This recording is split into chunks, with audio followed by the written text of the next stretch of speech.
More, more, more, more. I just want more. I just want more. I don't have to be a star to beat up on a chord. I don't got a bar, but I still want to score. Now, I don't want it all. I just want more than before. I just want more. More in this one night. No mother, no father. Just my sisters and my brothers. And we started from the bottom. And because the older sister, the youngest was adopted. And it's from my power. He was 16, that way he was living proper. Yeah, my mom died at 16. That's funny because that's when I started running. Hey, the youngest couldn't fall back. Like he said, you know, you gotta. Yeah, my brother would not fall back. Boy, I popped to the collar. Trying to put it word, like he was the other. Hey, my brother died at 19. Now got to little money. This student left the scene with no chance that he shot with a revolver. Because he was trying to rip designer Louis and a Gucci Fendi and a Prada. Thinking that if he left us flyers, it could ease the pain from all the violence. I don't have to be a star to beat up on the club. I don't got a ball, but I still want to score. I don't want it all. I just want more than before. I just want more.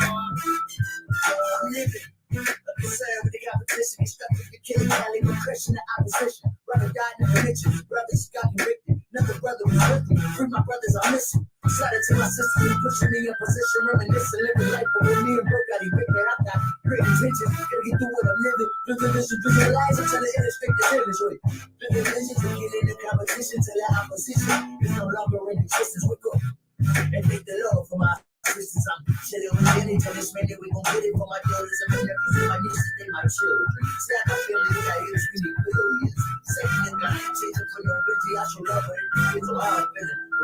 What's up? Reminiscing, just running on the dishes, orders running in the ceiling, young and porn, try and get it. Young rappers getting left by the women, but still, I have good intentions to be running life. Fuck the bitch, I won't be another statistic. And then they trying to finish, but the objective is to win it.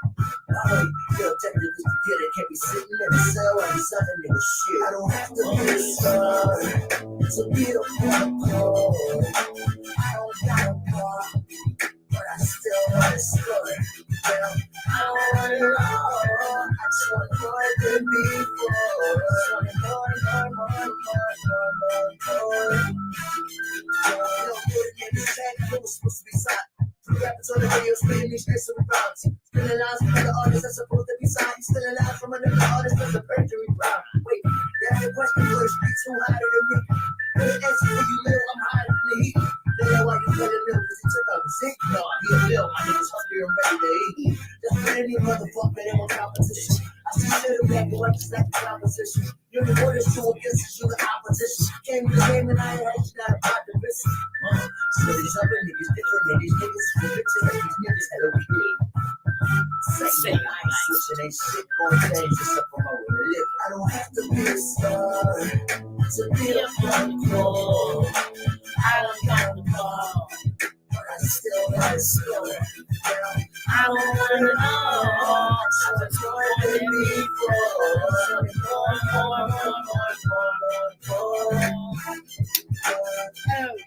I just want more.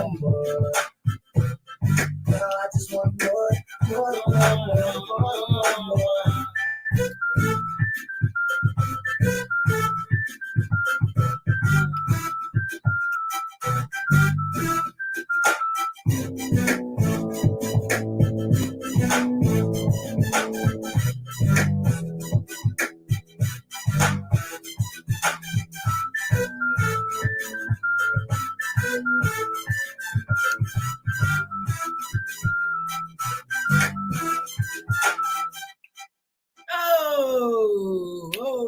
Welcome to the Comfort Level Podcast. You're back on Thursday is me, Janny Schmanny, and that was a selection from our artist, indie artist, Traj.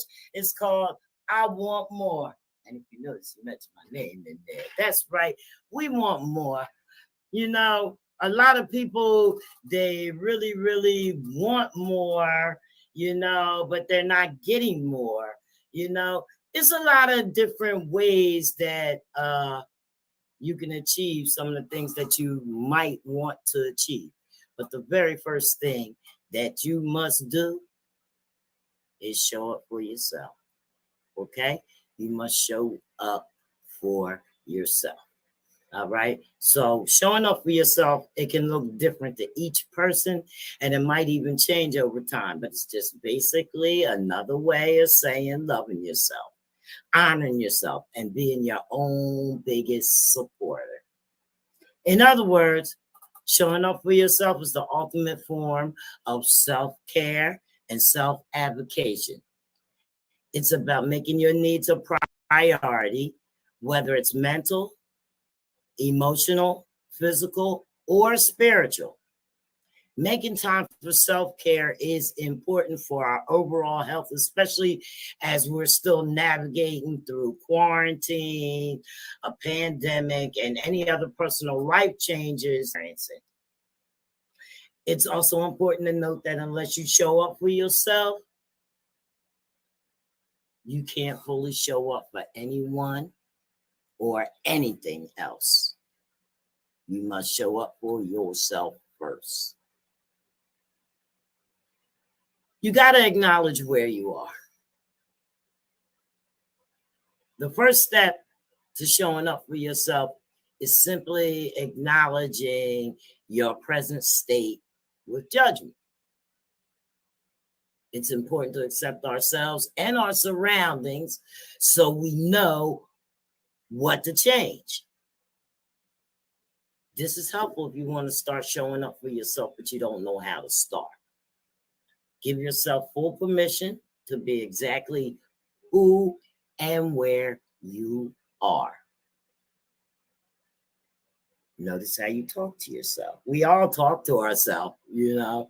They say if you talk to yourself, as long as you don't answer yourself. But that, I don't think that's, you know, that you're not mentally challenged or whatever, or it's no problem with it. But I don't think that's true. But it's important to be mindful on the way that you talk to yourself. When you start to notice negative self-talk and judgments, you know, you're judging yourself. Oh, I don't look good. Oh, if I wear that, people are going to think this. If I do this, you know what I mean? That's negative self-talk. You're talking yourself out of things and you're judging yourself. Okay? Try to make it constructive.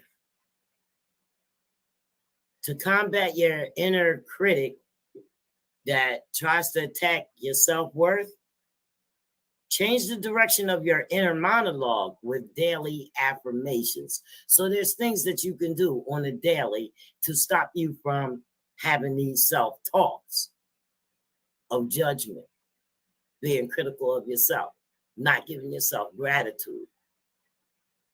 Create daily affirmations.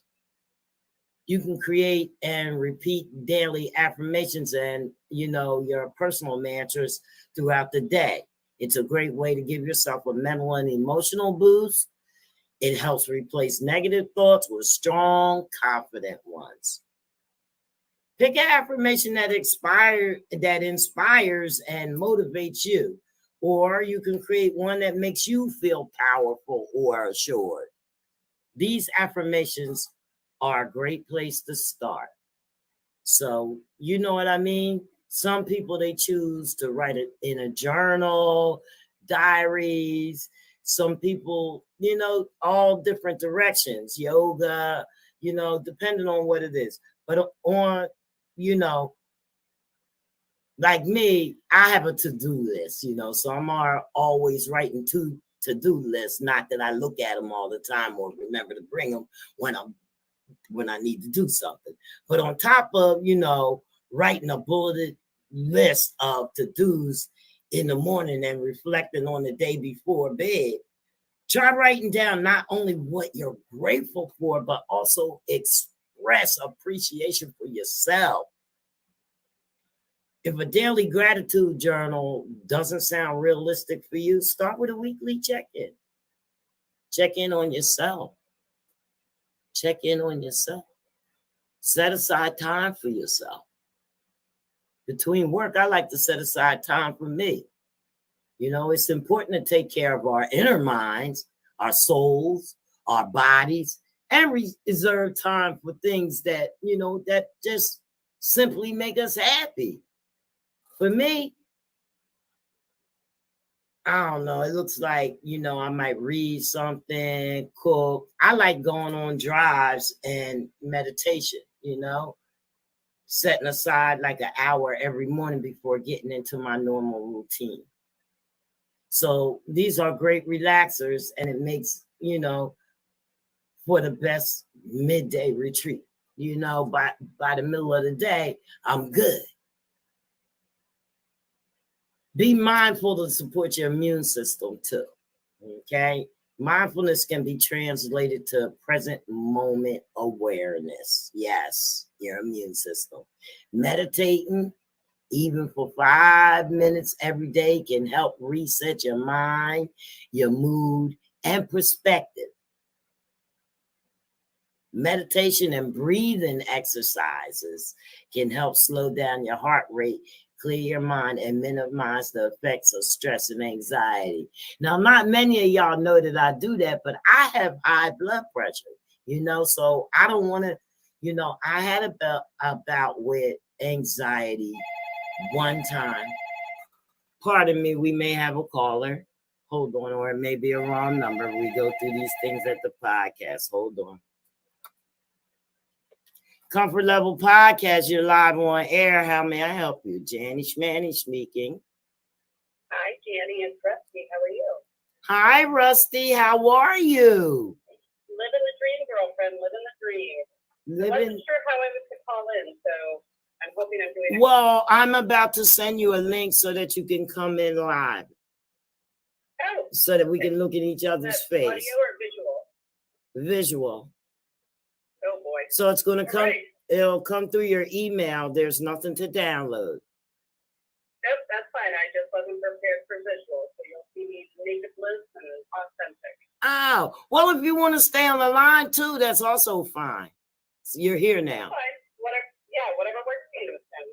You're here now. Well, I was just finishing up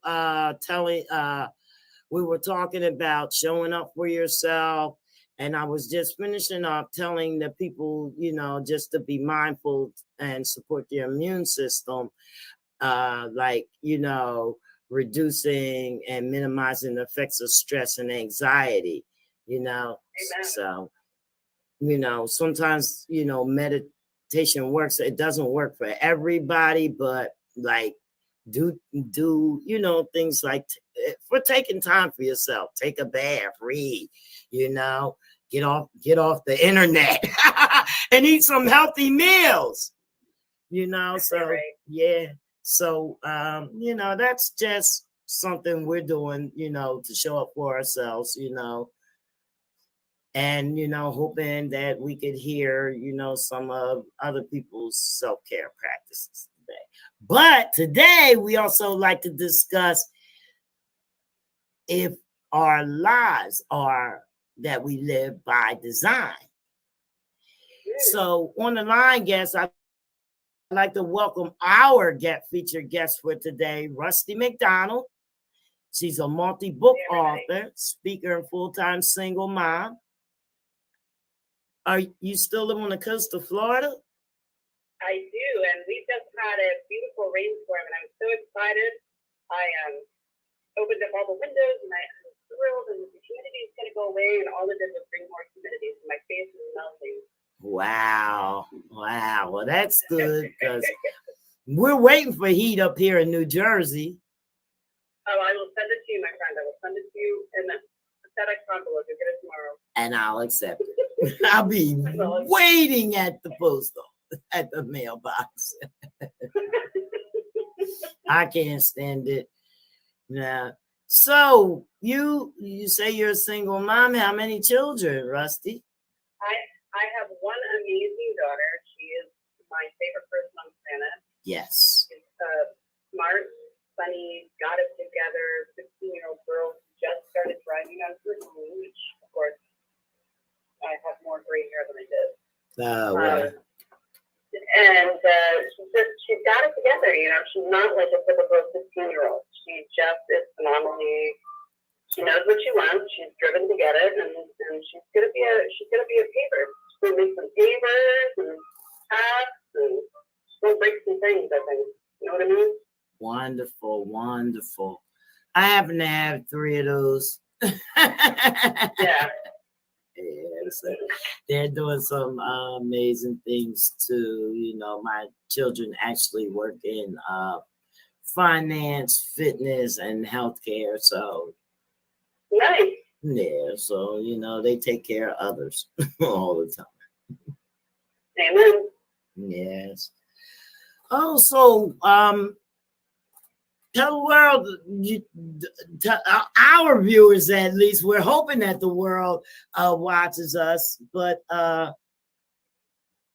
you're known for sharing stories of abuse, but that your inspiration shows us how to find gratitude even when it's dark.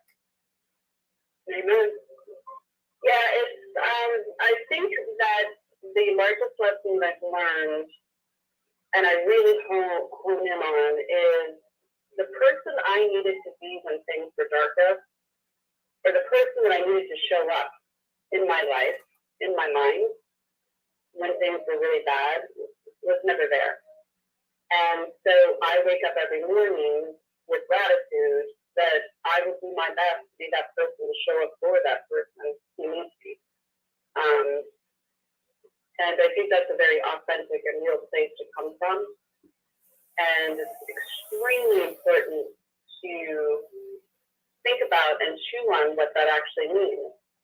You know, you wanted at some point in your life somebody to show up for you. Yes. Well, you've got that time now.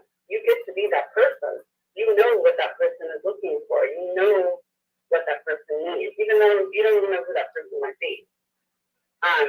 So I have made my life a quest, I guess, in trying to show up to be the very best version of me, because I don't know what's going to happen today. I don't know what's going to happen in 20 minutes. Right. I'd like to have plans, and I'd like to think that things are going to go a certain way, but you and I both know we get plot twists all day. God just throws those plot twists at you. It's like, oh, you're doing fine. You're building a stage here. Let's give you a flat tire. What you going to do now? And so you have to navigate life in the best way that you can, and showing up to be the best version of yourself, I think, helps other people and inspires other people to start working on their own personal. Yeah, and we're already sure that you can't, you know, help anybody else unless you help yourself first. You understand what I'm saying? That you're not really as good for someone if you don't have your stuff together. You know what I mean? I mean, like there's. If you don't have your stuff together and you're helping other people, that becomes a toxic relationship of codependency. Toxic. Because you're both coming from a needy, wounded place versus. Right. You help the other person stand up and straighten up, and we all do it. So it's not a right or wrong, and that's what I really try to emphasize on my radio show and on my YouTube channel and my writing. There is no right or wrong. Exactly. Experience. Exactly. Life So there's nothing. And it's to be lived through experience. Every single bit of our day is surrounded by the emotions that we have at that moment. We are sad, we are happy, we are angry, we're pissed off, we're frustrated, we're whatever. And that's living. Living is through experience. It's not shiny things, it's not faster cars, it's not cool suits, it's not the best job or job title. It's experience. How do you love? How do you want to be loved? How do you feel when somebody hugs you? Does that feel good?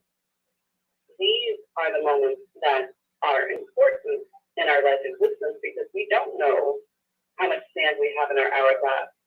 And so prospectively, walking into your day and into your community with a sense of relief that you don't have to have the shiny things in the fast car and the big title, but you do have to live.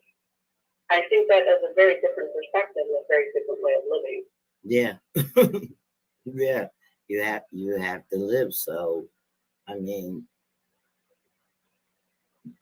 you're gonna have to adjust with life. Do you feel as though that life is already designed?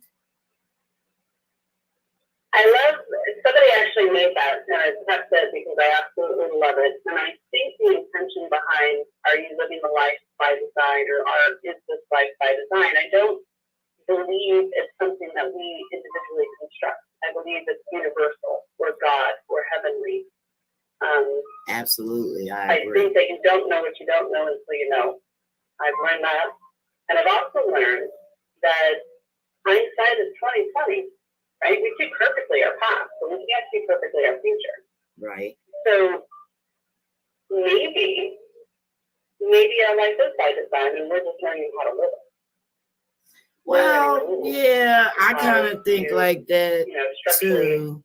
Make it sound. There's definitely a blueprint for us, but what I kind of think is if we get more in tune to ourselves, that's going to lead us into the right direction.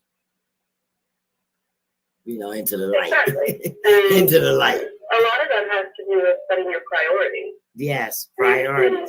What it is that you really want out of this life. And I think the last couple of years with the political divisiveness, the war, and all of the, the lockdowns and the confusion about what lockdown means and the confusion about vaccines, all that stuff has really shaken the core of our human existence. It's really said, okay, you need to look at this. How are you being responsible to yourself and your body, whatever that means? It's not my place to judge. Right. How are you being responsible to yourself and your community? And how are you showing up in your everyday? Are you happy showing up like this? Are you happy being frustrated, agitated, miserable, and having an hour and a half commute? Do you think that you can do things differently? And so a lot of those questions have been, I think, a pivotal marketing piece when it comes to jobs and career exploration. I hear often that people just don't want to work.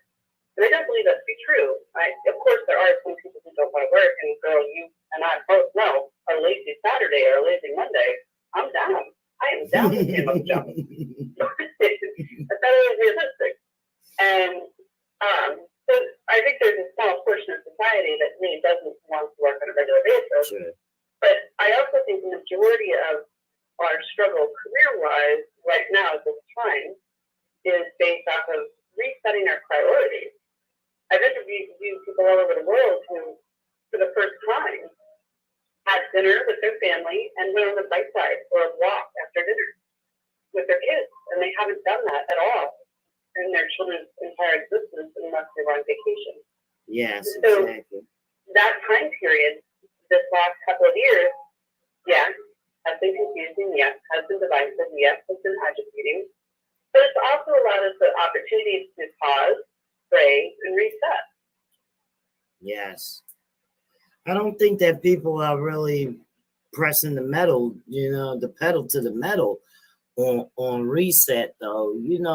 We here on my podcast, we got a bunch of different podcasts here, but right here on the Comfort Level podcast, we decided that we would try to find some empathy in the world, you know what I mean? And just stick to that and also redesign and, help ourselves in all these aspects.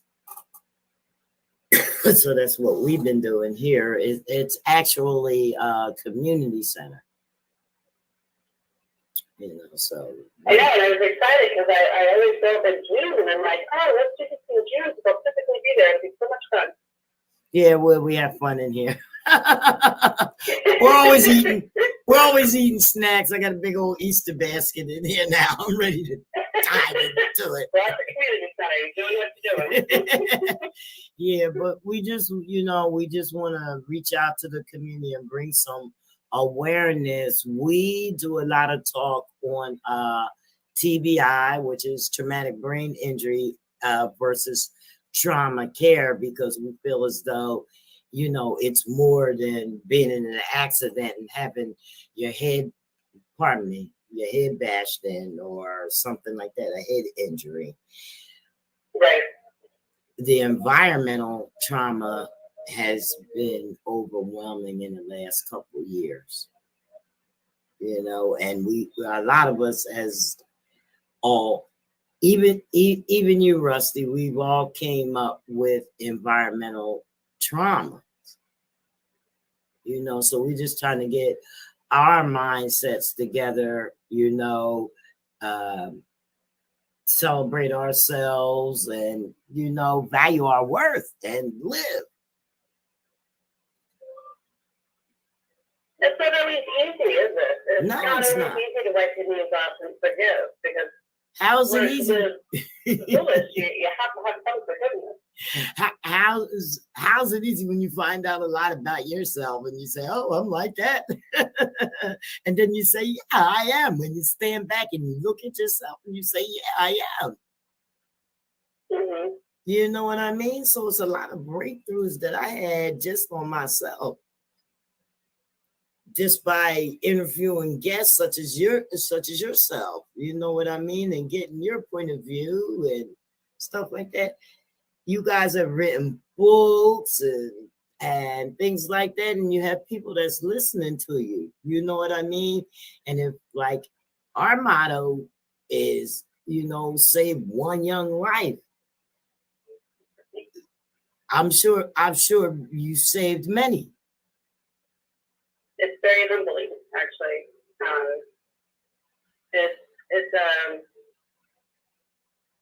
I think this kind of work comes from a place of love and compassion, and you come from a place of hurt, because you know what it feels like. You know what hurt means. You understand to a certain degree.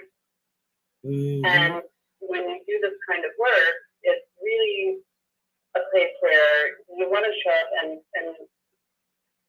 show up in a way that's loving and kind and compassionate. And you don't really realize the impact you have until after the fact. And yeah, I've had some peers over people who have been impacted in a very positive way, and I'm grateful. And it inspires me to continue to do my work, because it's working. Even if it's one person at a time, one step at a time, this is not a race. Right. It's working. It's working. So it's working. I feel very blessed to be in the position that I'm in, to be able to do that. And I think when I get to share my story on podcasts like yours, I feel very blessed to do that as well, because now you and I get to tag team and partner in a conversation that will hopefully enlighten, inspire, and maybe even agitate somebody enough where they will start looking at changes, they'll start looking at ways to live healthier and better lives, and they'll start looking at changing their toxic ways and their toxic relationships. And so you and I get to team up tonight and have that conversation, and that's really cool. Yeah, this is good. I'm glad that you reached out and we are able to, have this chat, because there's been times that, okay, let me put it this way, and now I'm going to agitate somebody, probably. I'm good for it. Okay, so if you're agitated, now's your time to get agitated here at WCMD, the Couple of Podcast. The Black culture, okay? This pride thing, y'all got to put it down, okay? Y'all don't like to talk about nothing. We, because I'm Black. We do not like to talk about things. Oh, man. Like, we have such a pride that we can't admit to sometimes being wrong. sometimes just being overbearing, overwhelming to people. Our culture is a little bit different, and we don't step back for the ones that haven't experienced the culture as much, put it that way. Mm-hmm. So that's kind of what, we need to do is, get these point of views from one another, talk to people that from different races, and just, network and just see how people are, so people can stop being afraid of us. Number one, our police officers are afraid of us. Just for us to just, you know what I mean? And that has to stop, because we're not scary. We're just darker, I guess. I don't know. Me, I'm the type of person that have never seen it. I've never judged anybody by their cover or whatever. I can tell whether I like you when you first open your mouth. And then at that point, I'm still going to give you a chance. I think it's very hard to look at, I think, and I know you've listened to my podcast before, so you know that if I ever become president, I'm going to make it mandatory that everybody travels, because experience and what you don't know until you know. Yes. And I think a lot of racism and sexism and isms would go away if we could actually sit down and have an adult conversation with each other and go, oh, I didn't know that. Oh, that's a different perspective. Oh, shit. Yes, that's what it always comes down to. So, but I think we're in a place where we are magnificently dysfunctional on intent. I think it's purposeful to continue the divisiveness, and I think it's purposeful to keep agitating an old story.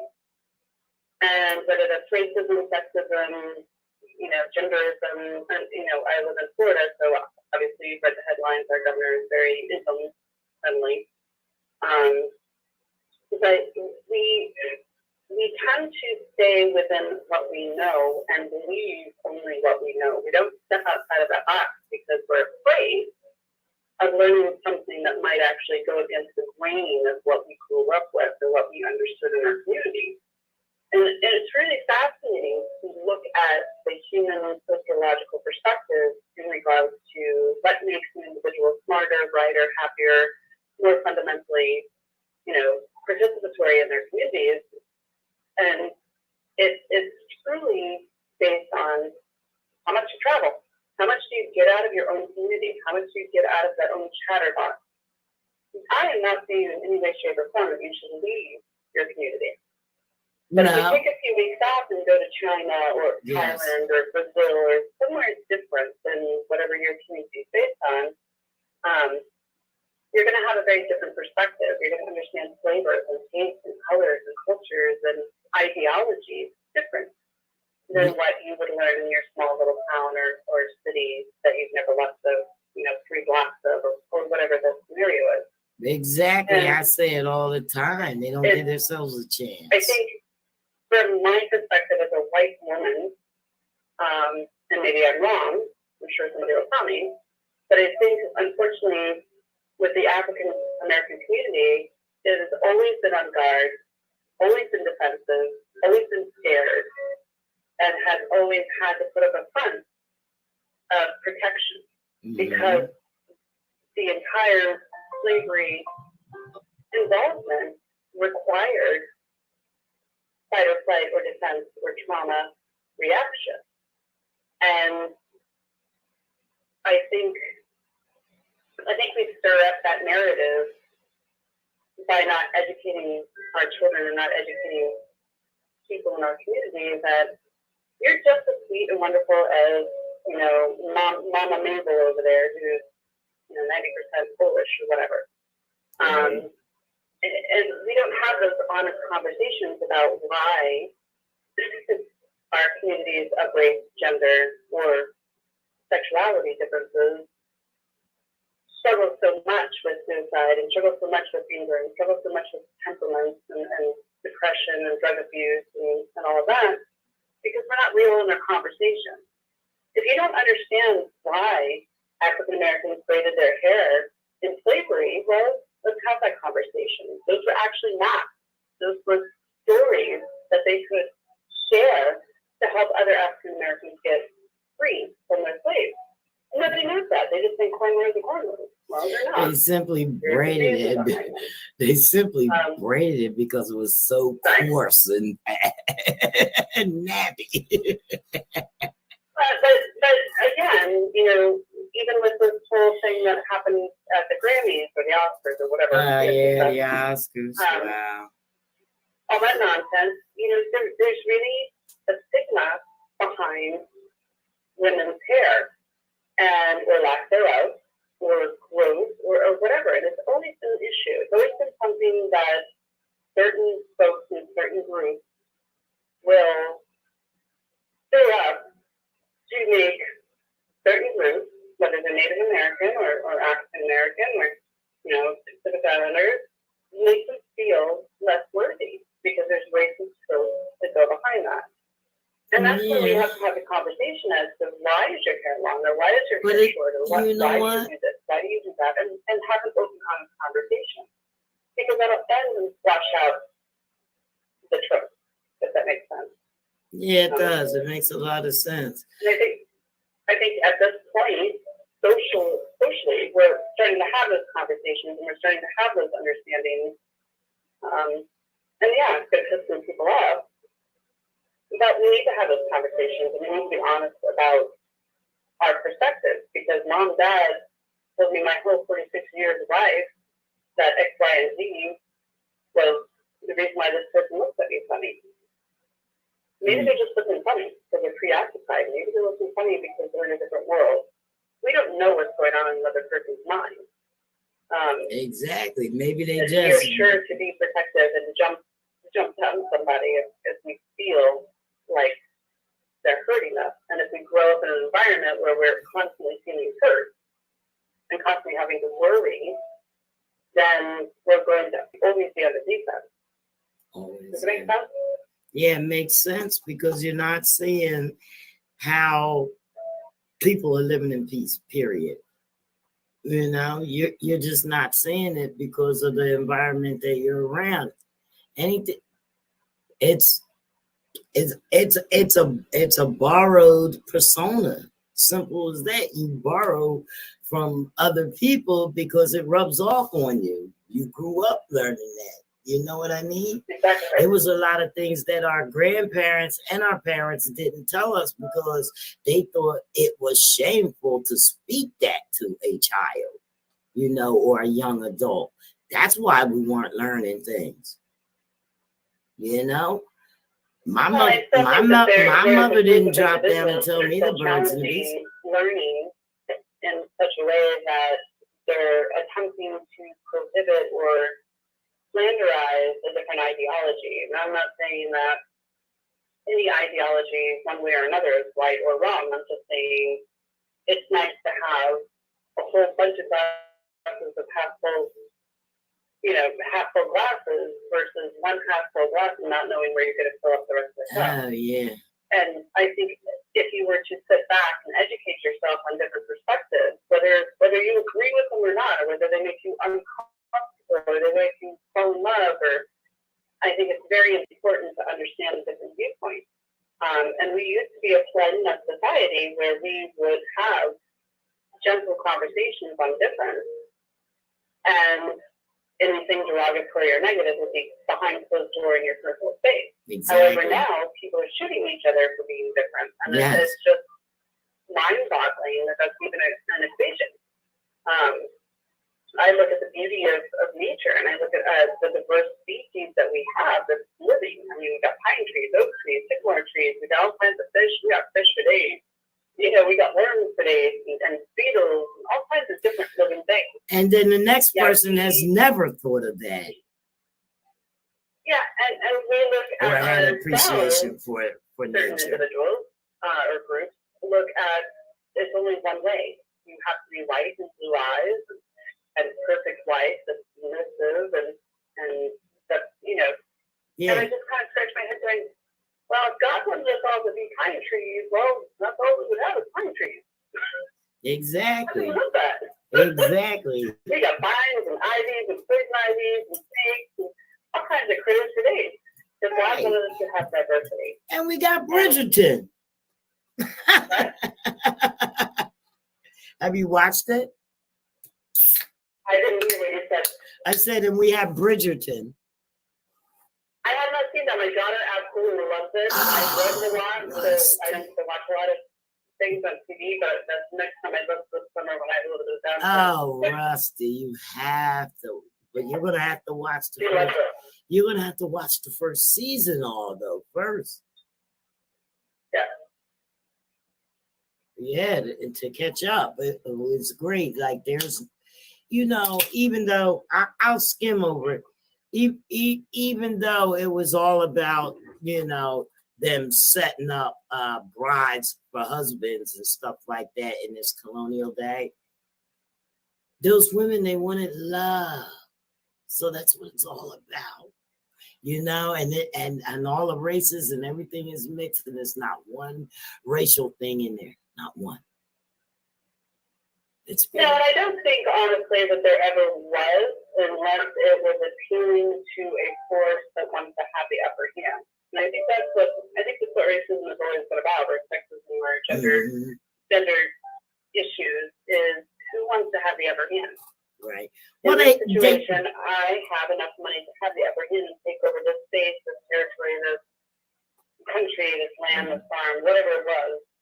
Right. And this is the tool that I'm going to utilize because fear is the most widely accepted tool to garner some form of domination. And we've done that for thousands of years. Yeah. And We've done it all the way from caveman times where we were chased by saber-toothed tigers. And the way we survived is by living in fear. But it really feels like it's a breakthrough movie. It's you know, it shows how, you know, the women broke through, and they also have a author on there. So you gotta see all the stuff that she's writing. Like she's like the newsletter lady or the newspaper lady. So and it's exciting because she's the gossip columnist. Put it that way, the gossip columnist. And it's a good show. I think you would enjoy it. You know, because it's a whole lot of different family structures and things like that. I don't want to give everything away. I don't want to give it away, so I think you would enjoy the movie. But yeah, I think my daughter says I would. Yeah, I'm glad she's watching it. You know what I mean? Because it's really gonna help her to find a husband that she does, because she's gonna know what she wants. I mean, we don't need have to have movies. I'm sure. She has to be great and very thorough because she has a mom like you. Right. So, and the movie is positive. She's honored for her free will. Mm-hmm. The movie is positive for women. So she'll be glued to the TV. Like I had to binge watch it. So I stayed. I was sick actually when I was watching it. I had like a cold, and I've been stiff for like 2 days while I was sweating it out. So it's really nice, you know. But I'm glad that you could bring some of these points to the attention and awareness of our community, because we definitely got to be more aware of our surroundings. And like you said, you know, a lot of people, if they would just travel and check out some of the customs of other people, I'm not saying go to Taco Bell. I'm funny. I think I'm funny. I'm no Chris Rock. Right. But I'm to understand Mexican culture. It's not even, it's not even close. Not even close. It's not even close. You know what I mean? So me include, I always include myself. Me included, I need to get out and travel some more places. You know, I probably would. Hello. Oh, I think we got disconnected. Hold on 1 second. Janny Schmanny, comfortable. I was adjusting my headset. My hung up. Sorry. That's okay. Once it was only a second.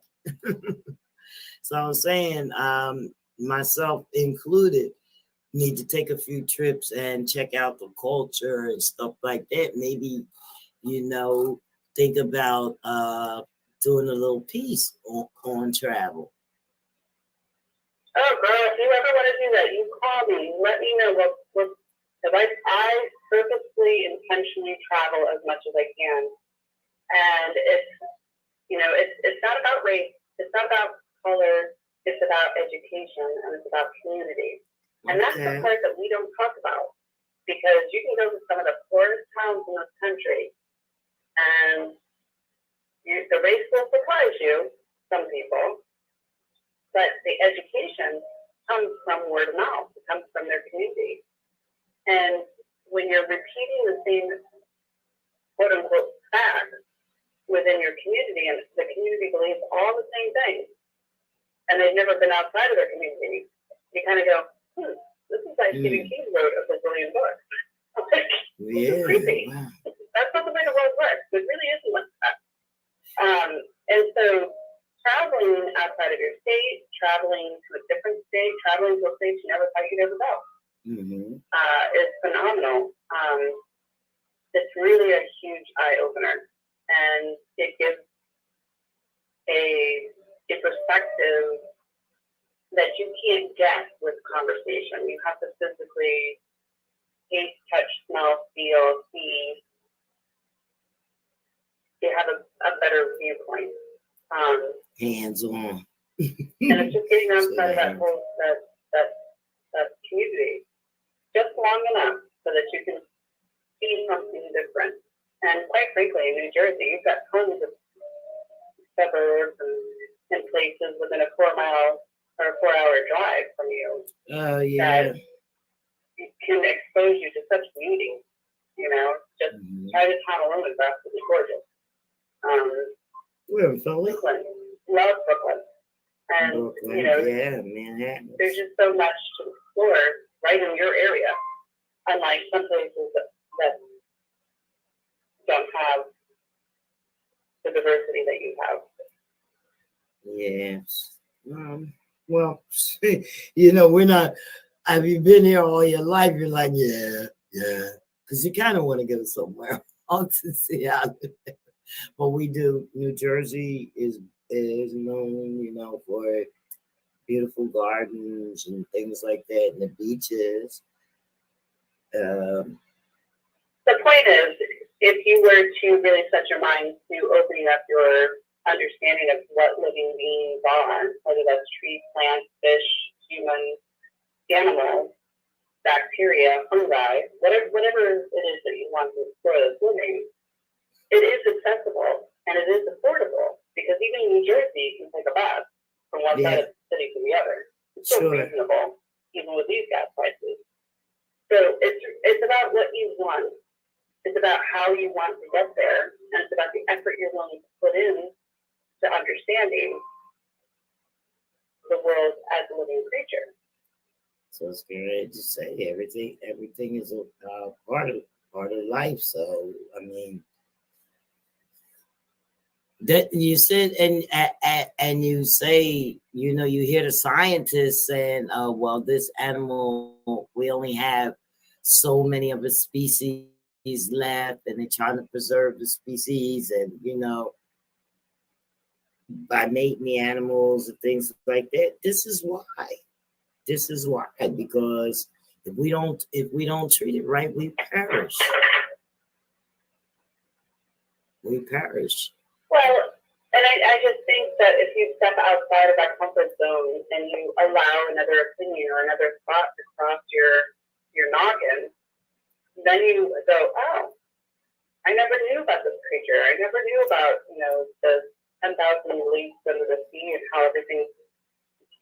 creatures down there, translucent, and they use photosynthesis to mate. What? Photosynthesis? 2,000 leaves under the sea? What? How does that happen? Well, find out. It's exciting. Find out. It's really cool stuff. There's huge animals way down the bottom of the sea and they get no sunlight at all. Yeah. How does this happen? Yeah. What are they doing? So there's a lot of things to be excited about. It's what you're willing to do to find that excitement. And it's not about putting anybody down or putting anybody out. You're in charge of your own ship. You're the driver. Right. If you want to be narrow-minded and a bigot and racist and B-rot and all those things, then you can be. Nobody's stopping you. Now you just gotta put if you want to be part of a more compassionate society that is more Jesus-friendly, be biblical, then you're going to go out and you're going to, help the homeless. And you're going to go out and talk to people and be a part of a community that's different than yours. And we're just in this really wild place where some people are set ho and they're not going to change their beliefs and going to believe it one way. And other people want to garner titles by proclaiming that they believe that way. Right. And then other people who are like, nope, screw this, I'm changing my whole course of life. I don't want to do this anymore. I'm going to be with my family. I'm going to raise my kids. I'm going to build a tiny house. I'm going to travel the country. Yeah. That's up to. All three subsets can do that. What do you want to do as an individual? That's what you have to chew on and think about. That's what you gotta do. You gotta show up for yourself. You gotta show up for yourself. You gotta know what you want, what makes you happy. You know what I mean? Not, there could be destructive stuff, but when you move in the direction of self-care and caring about others, you like I said earlier, you try and get yourself together so that you can care for others. That may not be your goal to care for others or whatever, but it's certainly taking care of yourself is the first step of caring for anything, of just caring, period. You can't just let go of everything.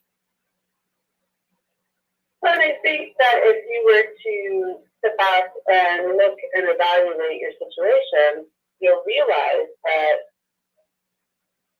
in becoming authentic within yourself, becoming who you really are, who you've always wanted to be, who you know you are. I'm quirky, I fat joke. I'm a little chubby around the middle. I am 46, and I hate my smile. That's who I am for the moment. I'm about to say. And I'm okay with that. But I'm about to say. There's no right or wrong with this. It's going, okay, this is who I am. This is what I am. And these are the tools that I've been blessed with. My quirkiness can be a tool, believe it or not. Yeah. And it can also be an instrument. Ultimately, this is just who I am. And when you get to a place where you're really good with who you are, and you set your boundaries and you remove the toxicity from your life, because we all have it, and the world is a very different place. You come from a different place, your desires are different, your interests are different, and you really look at the way, it's like a toddler trying to walk. Cutest thing ever when you watch them try to walk, right? And they fall and they get mad and then they get back up and they try again. But they don't know what they're doing. They're trying to figure it out. Right. Honestly, Danny, you and I don't know what we're doing, but we're trying to figure it out. And every time we fall, we get better at getting up. We're not doing it right. We're not doing it wrong. We're just getting better at figuring it out. And that's something that I wish more people would embrace, is that there is no right or wrong. There's no perfect anything. We are delightfully flawed creatures that are just trying to figure it out and do the best that we can do with what we've got. Yeah, that's how I've always seen it. You know what I mean? And it seemed to work. But what happens when you start, you start getting better, that you think you're getting better or whatever, and then things then in your life that you just are not there anymore. You know what I mean? Maybe you had to let go of something. So that's why I'm a huge proponent to the understanding that we're sacks of water. That's all we are. You and I are just sacks of water. We're not brown, we're not white, we're not purple, we're not indented. We're just sacks of water. And we currently share this molten lava rock that's floating in space to wherever, because we really don't know. And we don't have a steering wheel. Yet we try to control every aspect of our lives and every aspect of our children's lives and every aspect of our partner's lives. And it's like, why? That's a lot of energy when you really don't know. And you don't have a steering wheel, and we're on a big rock, and we're just a bag of water. You got me looking at the telephone, Rusty. That's important. You got me looking at the telephone. It actually makes sense. Yeah.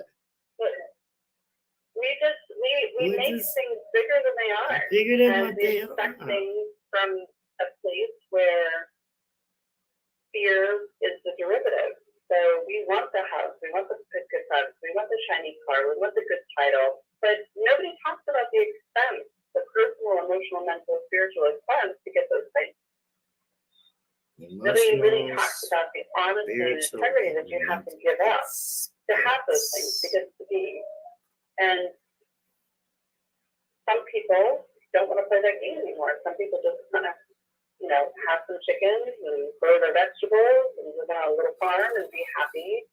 Right. Not being in the corporate manifestos that we've designed to show that we are better than somebody else, or that we've made it in this world.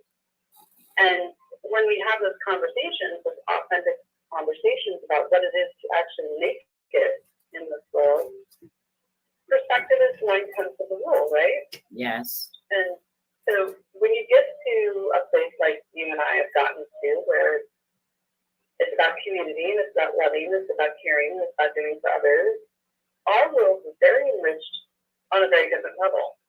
And then you have individuals who, they have a full bank account, and they don't worry about their bills, and they have a perfect life, and blah, blah, blah, blah.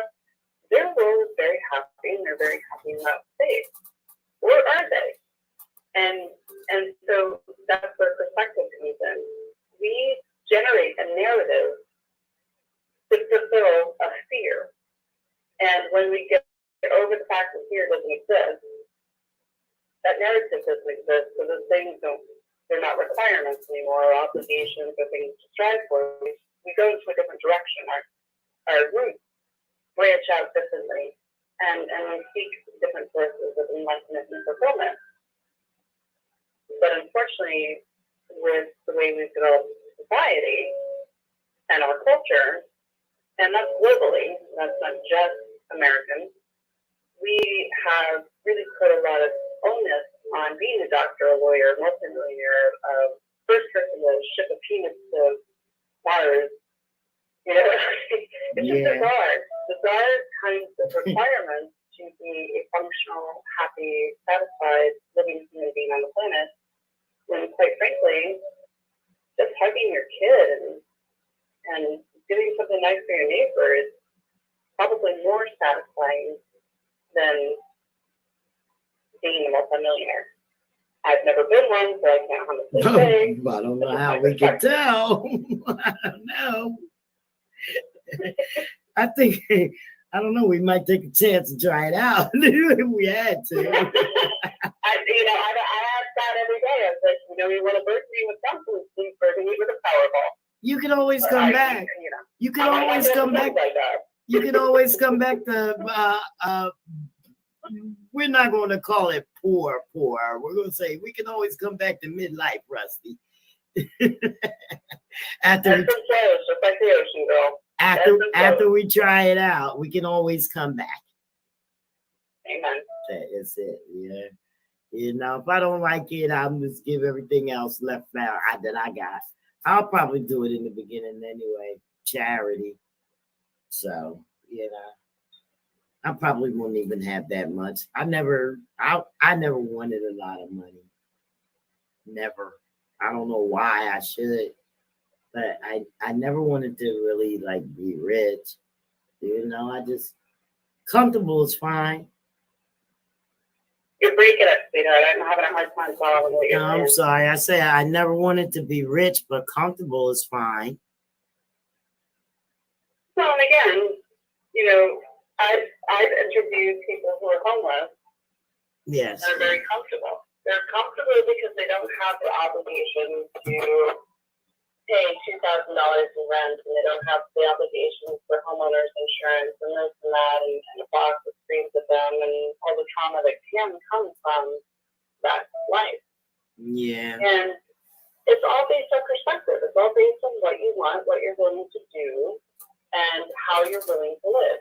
And I will never, ever, ever think poorly of a poor person, nor will I think poorly of a rich person. No, I think it's where you are. You're driving your car. I'm not. I'm just vicariously sitting back watching you either crash and burn or live the life of your dreams. So, exactly. So, you know, it's just different. They have a need, you know. mm-hmm. They just have different needs. They have a need. You know. Mm-hmm. I would think that a person eventually would eventually I think they do, and a lot of the homeless people get help, you know, and there is a small group of few that would rather live that way, you know, because it's stress free. Well, and I think it's a different kind of stress. Different. So Yeah. being homeless myself, I find that, you know, just doing basic things like going to the bathroom or taking showers were very difficult and stressed me out. However, having to go and beg for assistance when 4,000 people are literally in line in front of you begging for assistance, Right. that's a different kind of stress. Yeah. And there are organizations that claim to provide assistance, but they actually put you down in the process. They belittle you, they demean you, and they make you feel like a piece of shit. And which I've personally experienced. And so you don't want to go back. And that intention that you don't go back allows them to have more funding to help somebody who's going to put up with being put down and kind of bullied because they're in that situation. Wow. So I'm careful to assume that somebody really wants to be in that situation. I understand from my perspective that maybe there's a lesser of two evils when it comes to trying to survive in a world that isn't always nice. Yeah, I see where you're coming from there. So, you know, their struggles could be made way more intense than ours or than we realize. Right. You know, so diversity is everywhere. It's everywhere. You know, I didn't make such a pine trees. I'm telling you. Yeah, but you have to see how other countries are living and stuff because yeah. I have a gentleman that's coming on from Canada, and he's going to talk about medical and stuff in Canada. You know, now everything that I've read, you know, in Canada, it's all different. Like they're not worrying about the medical issues and stuff like that with the insurances and stuff. Well, I don't think that's true. I actually have some friends in Canada. I love Canada. It's a beautiful, beautiful country. The provinces are extraordinary. But, you know, they do have universal health care, which is quite phenomenal. Most countries that are educated and financially secure do. Americans have to fight about something. They're like angry that I am. Yeah, yeah. But in Canada, as far as I understand, the complex situation with universal health care is that if you have a specialty need, you have to wait months and months and months and months and months and months and months and months to see a specialist. Oh, wow. And whereas here in America, if you have a bigger dollar, you can see a specialist right away. Yeah, Which true that. doesn't mean you're going to be treated fairly. You're treated by your dollar. Right. But universal health care, like any other human endeavor, has a substance found. Do I think that we should? I'm going to be controversial. Is that okay? Yeah, it's fine. Okay. So my largest pet peeve with the American thinking or political spectrum is there's a certain group that is taking women's rights away for their bodies because they believe that abortion is killing a child or hurting a child or whatever. And I understand that and I get it.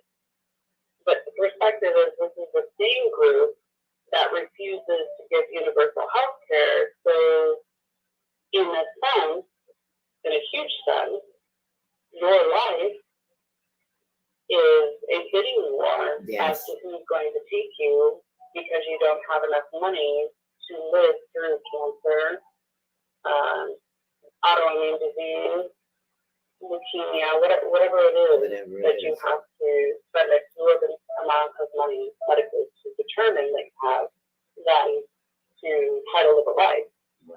And so I think with universal health care, they look at life as a requirement. Everybody should be treated within fairness. Whereas in America, it's a pivoted and divisive construct where if you're out of the body, you have to pay exorbitant prices to live and survive. And if you're in the body, we're going to make room to make sure you get out of the body. Yes. Make sense? Yes.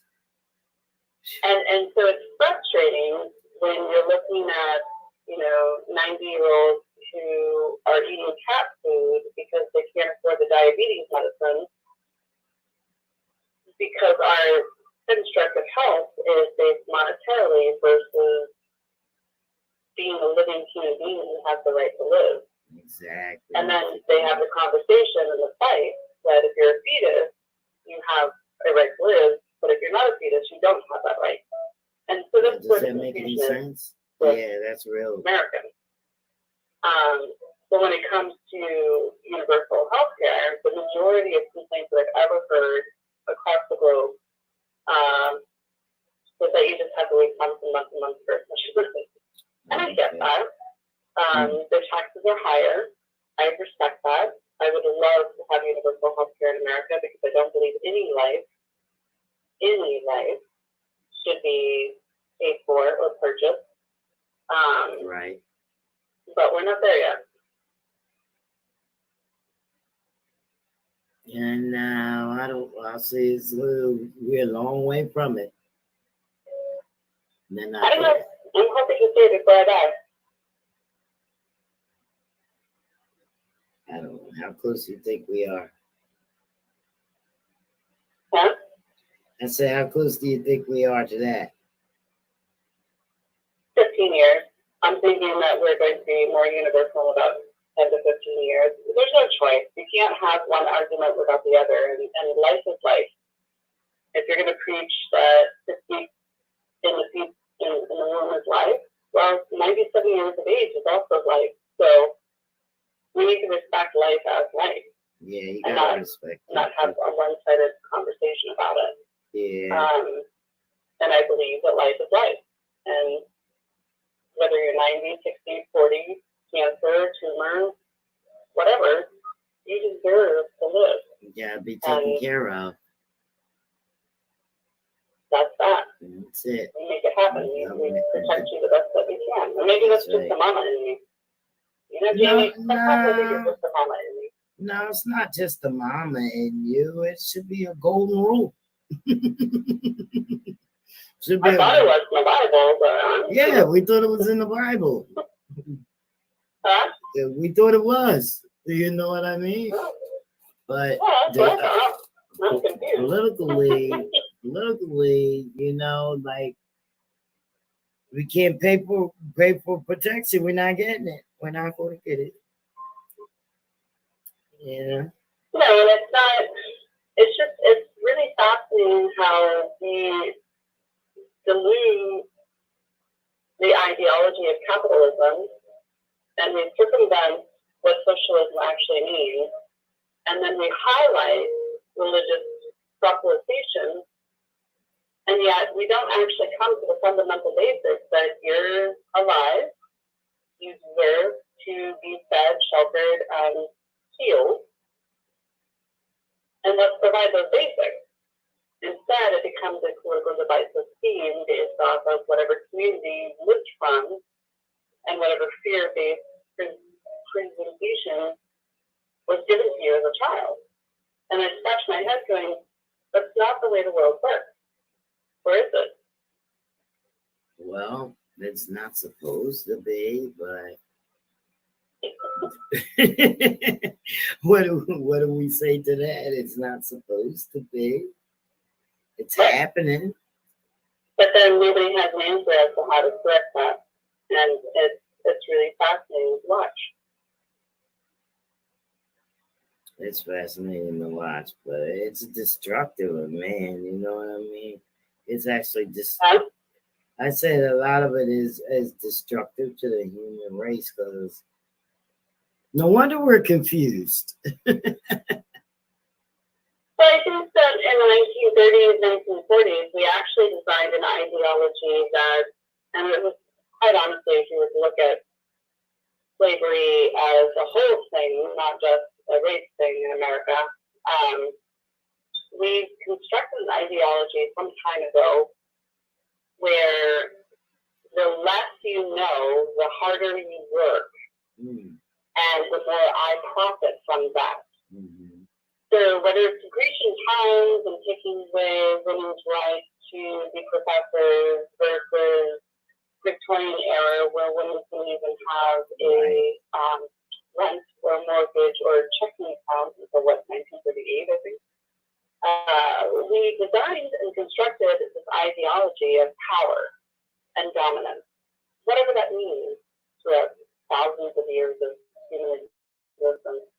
And it surfaces over and over and over and over again because somehow, somewhere, we've raised our children, we've raised our communities to believe something fearful if somebody has something more than you. Wow. And whether that's an extra loaf of bread or the gift of bearing children or I don't know, the coolest mustache in the mustache party. I don't know. Yeah, I could have 20 kids and you have none. Focus of fear that somebody has more than you do, so you have to work harder and be more benevolent to your cause.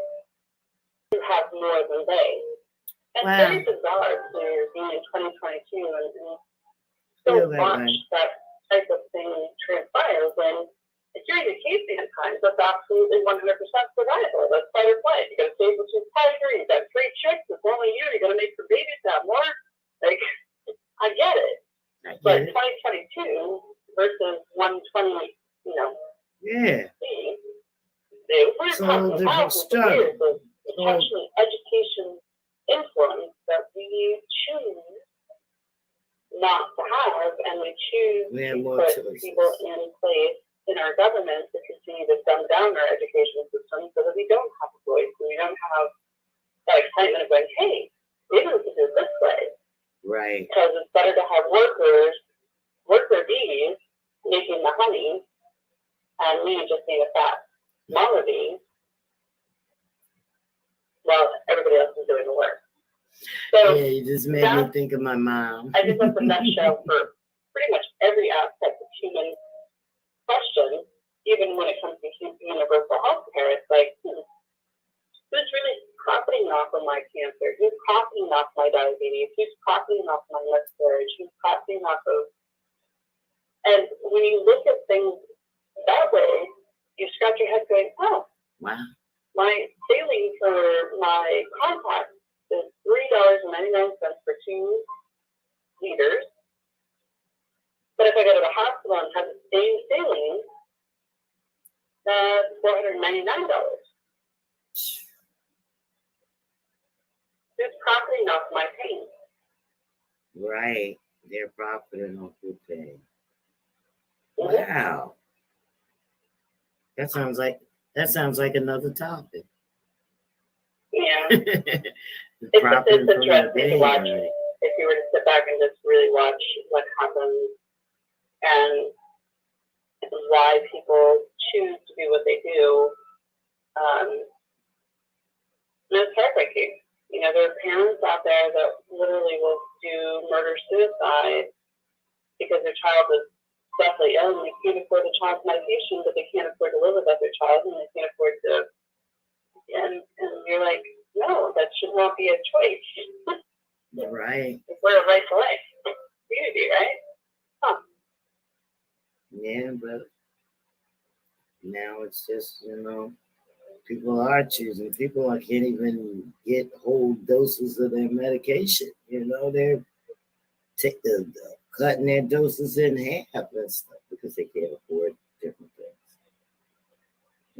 I have severe endometriosis, so I'm in chronic pain. And I was told the other day when I went into my checkup, oh yes, you can have one of two things. You can have a full hysterectomy. At my age, that's probably appropriate. Or you can spend $1,000 a month for this medication that will put you in like a menopause kind of state for 2 years. But it's $1,000 a month. Okay, so what's the purpose of not having the hysterectomy? I mean, I know it's a choice. I think the real question is, who's benefiting off my pain?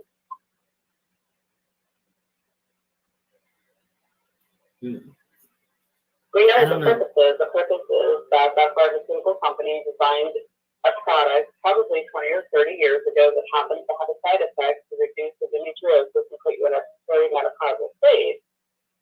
But they know that they can charge a premium and get it. And so all of their investors and stockholders will make a huge amount of money for me not wanting to stay in pain anymore.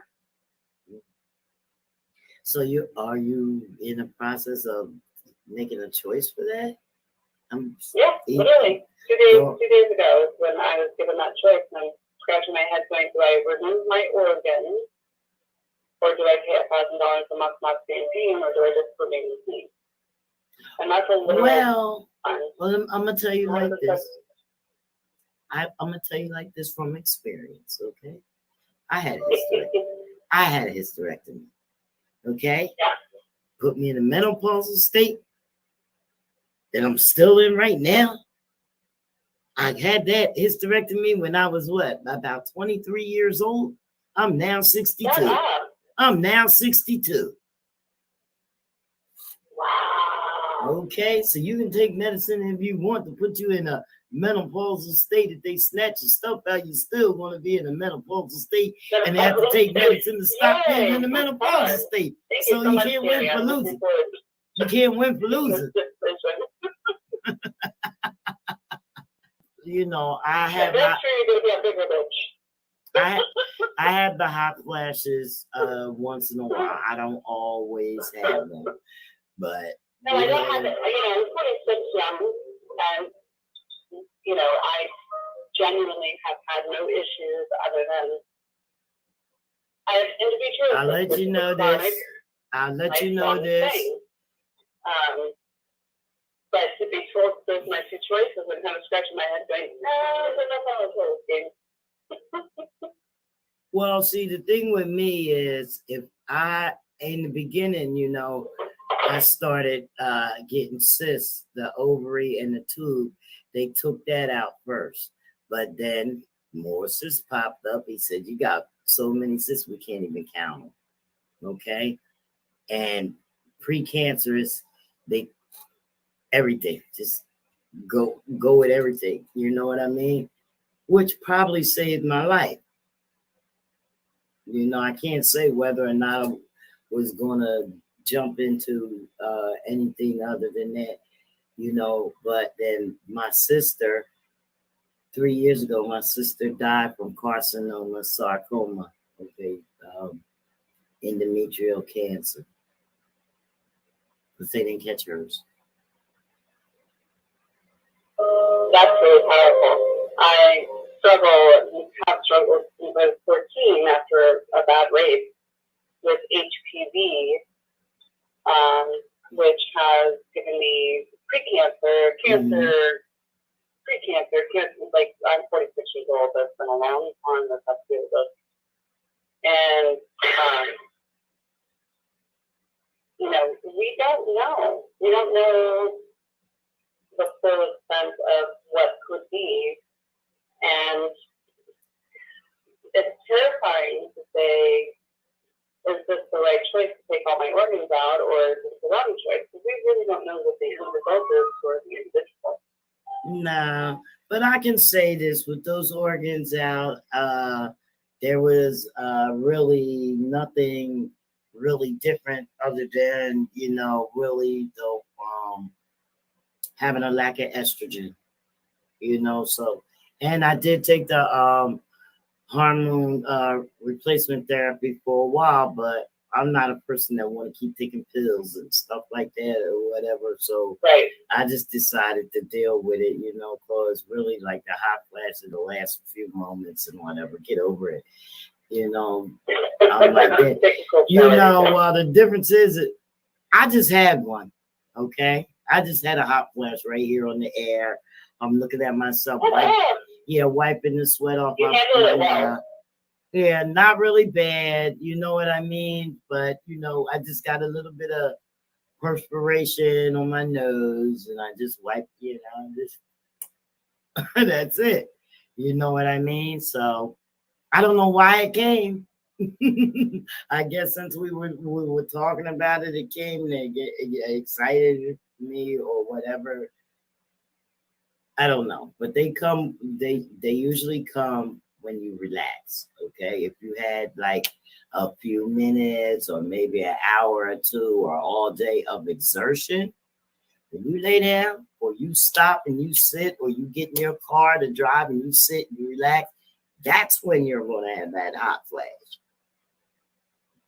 That's what you go to bed. You go to bed at night. Oh my God, you're gonna be worried. You're gonna be changing sheets, and I sleep in t-shirts, cotton only. Okay, cotton only, because it'll be like your neck soaking wet. Yeah, I don't know why it's always up here. I don't know if I want to put myself there intentionally, or if I just want to. You just keep a little fan and a little a cold drink next to you, and you'll be fine. It does come with mood swings sometimes. You know what I mean? Because you're irritable when you're hot, but as soon as you're done being hot, you're gonna be cold. Well, I think I'm irritable hot no matter what. Yeah. So as soon as that's over, you won't be irritable. It's not like you run around because you had this out that you're going to be irritable. It's not like when we had our period. We were irritable for a whole week. So it only lasts like, oh, I'm irritable as I'm having a hot flash. As soon as it's over, you're not. But it is something to think about that could save your life, because actually the organs you don't need. And I'm going to get to the biggest question the biggest All right, let's do question. it. Let's Okay, go. Let's do it. because this is what I knew I wanted to live. Okay, I knew that I wanted to live, and I knew that, you know, I was having pain and different stuff, and I had to take care of this, and that's what it was, and I knew I had to get it done. My biggest question to my gynecologist was, will I still be able to have an orgasm? Oh, good question. Good question. Yes, you can. Yes, you will. See? Actually, it's even more better because you ain't worrying about all the other things that you're going to have. Right. Because now, because you're talking Geez, that's about 55 for the pregnancy. HPV, but this knocks out, you know, this knocks out a couple of those venereal diseases that you could get. I ran to him one time and I said, oh, I think I have a venereal disease. He said, but you don't have anything venereal to get venereal. Okay. Yeah, because the venereal diseases, that is what, you know, those organs is what is being attacked through like the venereal diseases, syphilis and gonorrhea and stuff like that. Not a candidate anymore. It's not funny, but thank you. You know what I mean? Right? Yeah.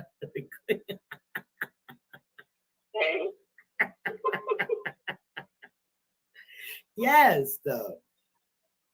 I mean, hey, I guess it has its ups and downs, you know what I mean? But if you think about it, it's your life you live by design. Got to do what it do. You got to do what you got to do, and you don't know what you don't know until you get there, and you have to make a choice. And you have to show up. I think we have more choices than one or two, which society would lead you to believe there's only one or two. I think that you can be wise and intuitive and beautifully flawed and still make the right choice for you at that moment. Yeah, do I think every moment's perfect? Do I think every choice is perfect? No, of course not. We're human and we're stupid. Once you decide, we make mistakes all the time, but to beat ourselves up over those mistakes, that's where we. I'm not doing it no more.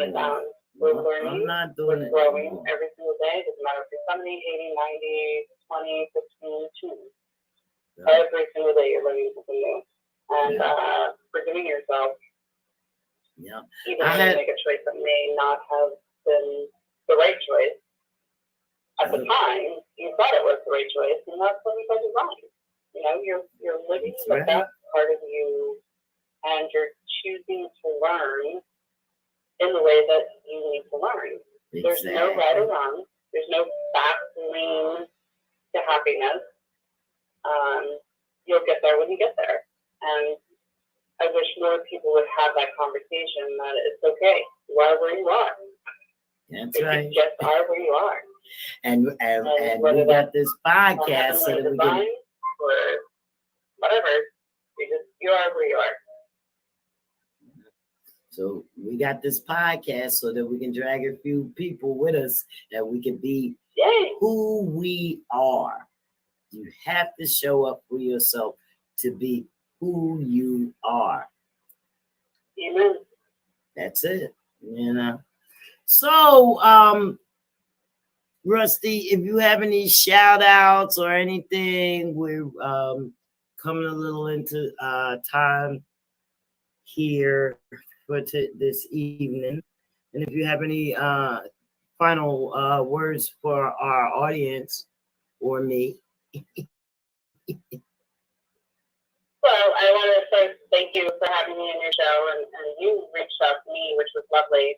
And I was really excited because I was kind of my first 2 weeks in June. I'm always in New England, so I was like, yay, do something in person. With COVID, I haven't done a lot in person. So thank you for having me and sharing my story and feelings with your guests. I'm hoping that it helps improve somebody's life, or at the very least pisses somebody off so much that they have to take a second look at their life. Yeah. And so either way, I'm hoping it's beneficial to your listeners. And thank you again for having me. It's always a pleasure to meet people and share stories and talk about the real stuff. We don't have enough of that in this world, and I'm grateful for you to air the real stuff.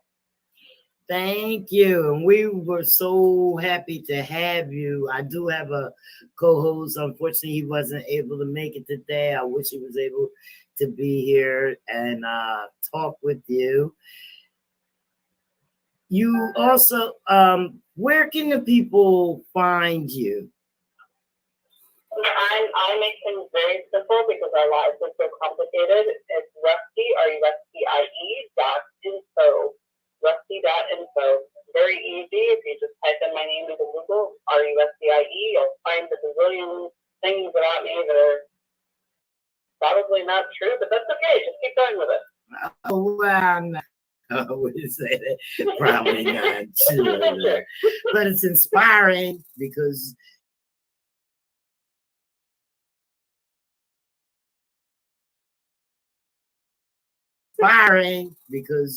you're here to talk to us and you are living proof that we can get through a lot of things and Amen. And shape our lives. You know, we might have a design, but we can help shape it. You know, the design was made for us, but we have to follow the path. That's what I think you just have to drunkenly stumble into oh shit, I should have done that. And be forgiving of yourself. Right. You are human. You're a sack of water. You're going to be flawed. You're going to make mistakes, and that's okay. Take the pressure off. It's okay to make mistakes. Don't feel guilty about it. You're good. Yeah. Keep going. Keep moving one foot from the other. You got this. I promise. That's right.